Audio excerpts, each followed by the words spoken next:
A to Z చింతల్లి kitchen కి స్వాగతం. ఈ రోజు మనం ఎగ్ కర్రీ ఎలా చేయాలో చూద్దాము. ఎగ్ కర్రీ ఇలా నేను చెప్పిన విధంగా చేసుకుంటే చాలా టేస్టీగా వస్తుంది. దీనికి కావలసినవి 3 ఆనియన్స్, 2 టమాటాలు, కొద్దిగా చింతపండు, 4 ఎగ్స్ బాయిల్ చేసి పెట్టుకోవాలి. ఇప్పుడు కళాయి పెట్టుకొని 3 స్పూన్ల ఆయిల్ వేసుకోవాలి. ఆయిల్ కొద్దిగా వేడైన తర్వాత ఆనియన్స్ వేసుకొని 1 నిమిషం పాటు కలుపుకోవాలి. స్టవ్ మీడియం ఫ్లేమ్లో ఉండాలి. కొద్దిగా కరివేపాకు, 2 పచ్చిమిర్చి చీలికలు వేసుకొని మరి 1 నిమిషం పాటు కలుపుకోవాలి.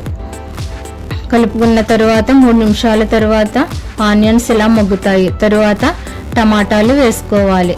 టమాటా వేసుకున్న తర్వాత 1 స్పూన్ సాల్ట్ వేసుకోవాలి. కొద్దిగా పసుపు వేసుకోవాలి. 1 స్పూన్ అల్లం వెల్లుల్లి పేస్ట్ వేయాలి.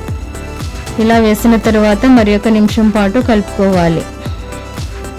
2 నిమిషాలు మగ్గిన తర్వాత 3 టేబుల్ స్పూన్ల కారం వేసుకోవాలి. కారం వేసుకొని మరి 2 నిమిషాలు మగ్గిన తర్వాత కొద్దిగా వాటర్ వేసుకోవాలి. వాటర్ వేసుకున్న తర్వాత బాగా కలిపేటట్టు కలుపుకోవాలి. బాయిల్ చేసుకున్న ఎగ్స్ తీసుకొని ఇలా 4 సైడ్స్ కట్ చేసుకోవాలి. ఇలా కట్ చేసుకుంటే ఉప్పు కారం ఎగ్స్కి బాగా పడుతుంది.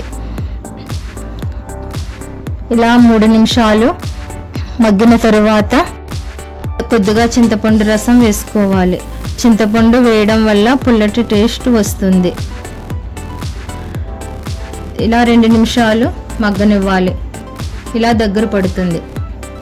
చివరగా కొత్తిమీర వేసుకుని మరి 1 నిమిషం ఉంచి స్టవ్ ఆఫ్ చేసుకోవాలి. అంతే, ఇలా ఈజీగా ఎగ్ కర్రీ చేసుకోవచ్చు.